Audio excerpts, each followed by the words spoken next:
Olá, investidores! Sejam muito bem-vindos ao primeiro vídeo da série Estratégias de Investimentos.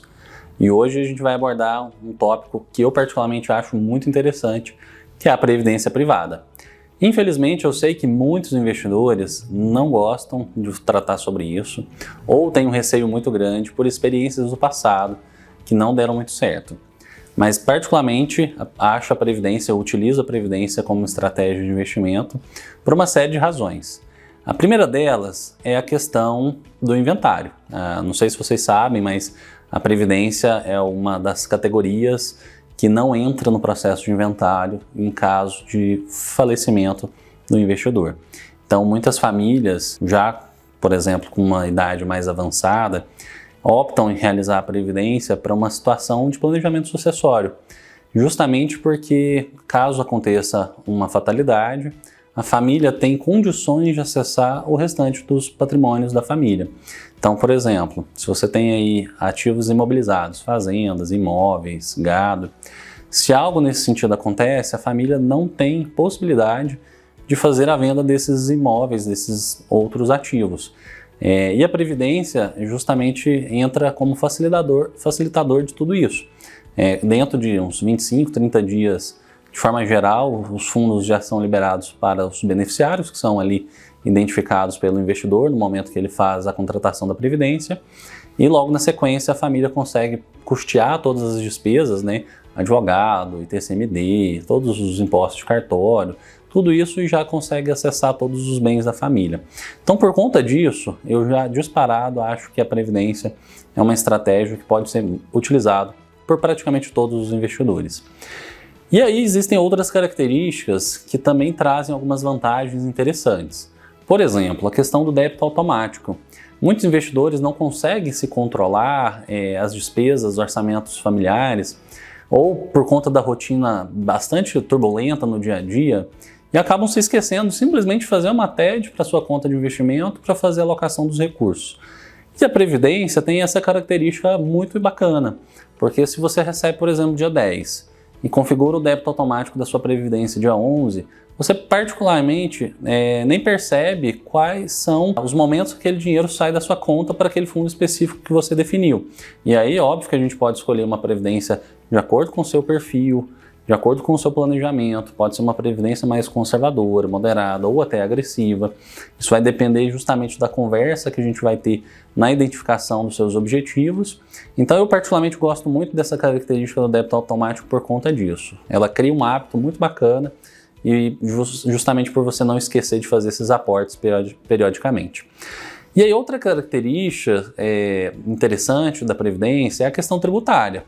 Ela é utilizada como um artifício, um mecanismo mais adequado para você ter uma redução tributária de acordo com as operações que você tem, né, as rendas, seja do trabalho ou seja de outros ativos que você eventualmente tenha dentro da sua carteira de investimento. Então, por exemplo, uma grande decisão que a gente precisa ter é se eu vou escolher uma previdência PGBL ou VGBL. E qual que é a grande diferença entre esses dois planos? No PGBL, quando você for fazer o resgate da sua previdência, você vai pagar o imposto sobre todo o montante que você tiver acumulado. Já no VGBL, você só vai pagar o imposto de renda sobre o ganho de capital, que é a diferença do valor que você aportou e o tanto que você tem acumulado lá no final.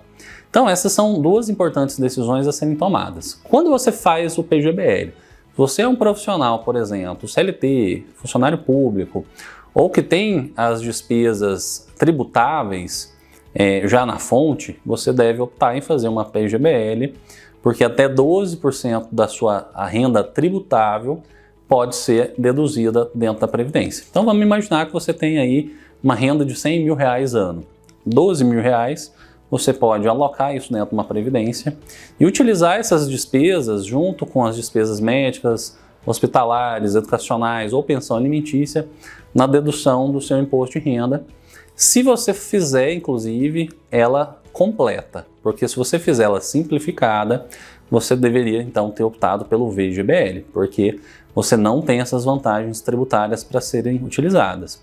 Poxa, Cássio, mas eu posso fazer duas previdências, uma PGBL para eu ter essas vantagens tributárias de 12% e uma complementação já num plano VGBL? Obviamente que sim, a gente precisa fazer um planejamento tributário de forma adequada junto com o seu advogado, junto com o seu contador, para ver se essas operações fazem sentido, mas em muitos casos a gente utiliza essas duas estratégias de forma simultânea. E aí entra uma segunda decisão também importante além dos planos, que é qual alíquota ou como essa alíquota deve ser tributada. Por exemplo, se você opta pela alíquota regressiva e você resolve com pouco tempo fazer o resgate dessa previdência, você toma uma péssima decisão. Porque a alíquota ela começa muito cara, começa em 35%, e a cada 2 anos ela regride, ela cai 5%. De forma que quando a sua previdência já tem mais de 10 anos, você já está na alíquota mínima, que é de 10%. Ou seja, se você aplicou R$10.000 hoje, né? Estamos em 2021, e lá em 2031 você resolve fazer o resgate da sua previdência. Vamos supor que extraordinariamente você escolheu um fundo mais agressivo e esses R$10.000 tenha virado lá na frente R$100.000. Se você optou pela tabela regressiva e tiver um plano PGBL, você vai ser tributado em 10% sobre todo o montante que você tem. Ou seja, você vai pagar 10% de R$100.000, ou seja, R$10.000 de imposto. Já se você tiver uma tabela regressiva, mas num plano VGBL, você vai pagar 10% somente sobre o ganho de capital. Ou seja, você aplicou 10, isso foi transformado em 100, então você tem uma diferença de ganho de capital de R$90.000. Então você vai pagar, nesse caso, somente R$9.000 de imposto de renda. Pode parecer pouco essa diferença no curto prazo, só que a previdência, de forma geral, ela tem uma característica que os investidores, de forma geral, utilizam ela mais no longo prazo. Então, possivelmente, você vai passar essa previdência 20, 30, 40 anos aplicada. Então, essa diferença com o tempo ela vai aumentando de forma muito mais significativa à medida que o tempo vai passando. Então, esse é um ponto importante. A alíquota regressiva tem a ver com o tempo. Já a progressiva não tem nada a ver com o tempo de aplicação. Ela tem a ver com a renda que você, investidor, tem no seu dia a dia ao longo dos meses. Então, por exemplo, se você opta por uma tabela progressiva e você hoje não trabalha mais, não está aposentado, não tem nenhuma fonte de renda nem de imóveis. Então você pode fazer o resgate da sua previdência e se você tiver abaixo de R$ 1.900, por exemplo, de renda, naquele determinado mês, quando você faz o resgate, você pode nem pagar nada de imposto de renda, 0 de alíquota. Mas, se você tem uma segunda fonte de renda, seja da sua aposentadoria, seja de imóveis, seja de outros ativos, você pode cair numa alíquota de até 27,5%. Veja que é uma diferença muito grande de 27,5% para 10%. No longo prazo, isso pode fazer uma baita de uma diferença. Então, planejar isso de forma adequada, com antecedência, faz muito sentido, precisa ser muito bem pensado, porque senão vocês, consequentemente, vão tomar uma decisão errada. E é exatamente por isso que muitos investidores no passado tiveram uma péssima experiência e acaba hoje tendo um pouco de receio de utilizar esse tipo de estratégia. Obviamente que no passado a gente ainda tinha taxa de carregamento muito elevada dentro dos fundos, a rentabilidade era horrível. Então, mas hoje a gente já tem essa discussão muito tranquila, os fundos, a maioria deles já não tem taxa de carregamento, a gente tem bons gestores independentes e de alta performance com diferentes fundos, então tem fundos mais agressivos, fundos mais conservadores. E uma última característica que eu particularmente gosto muito dentro da Previdência é a questão da mobilidade. Então, se você não gostou mais do Cássio, ou do seu gerente de banco, ou da instituição que você está atualmente, ou da rentabilidade do fundo, que talvez não atenda a sua expectativa, você simplesmente pode mudar de instituição ou de fundo muito tranquilamente. É como mudar um telefone celular de operadora. Você sai da operadora A para a operadora B.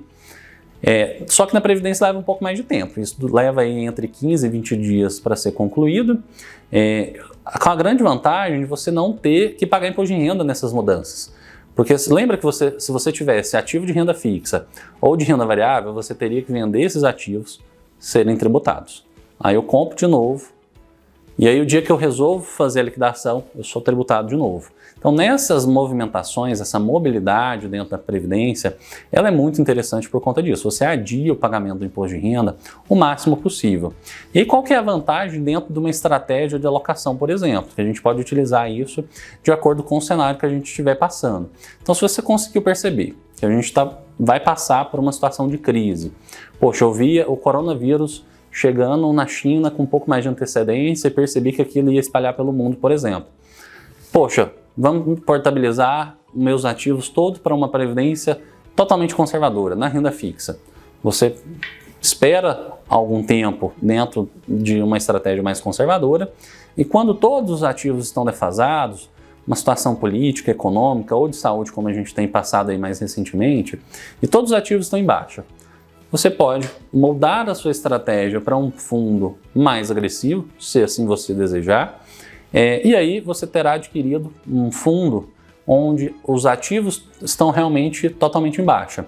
Então você passa um período, e aí você vai definir esse período de aplicação, até a recuperação econômica, política ou de saúde nesses ativos, e consequentemente a sua previdência terá se valorizado com o tempo. E assim a gente faz de maneira rotineira. Se você consegue ter um pouco mais dessa percepção, desse senso crítico, com o tempo a gente consegue fazer esses remanejamentos, esse balanceamento da sua previdência e maximizar com isso, no longo prazo, um pouco mais de rentabilidade para a sua carteira de investimentos. Essas são as características que eu particularmente acho bastante instigante dentro da Previdência, por isso eu utilizo na minha própria carteira, na minha família. Parte dos meus clientes possuem Previdência também. Então se você gostou dessa estratégia, se você acha que faz sentido para você, para os seus amigos, colegas de trabalho, peço que por favor compartilhe esse vídeo com eles. Se você gostou desse vídeo, deixe o seu joinha, compartilhe aí com todo mundo que você acha que realmente faz sentido. Espero você no restante dos vídeos dessa série que está imperdível. Um abraço, investidor!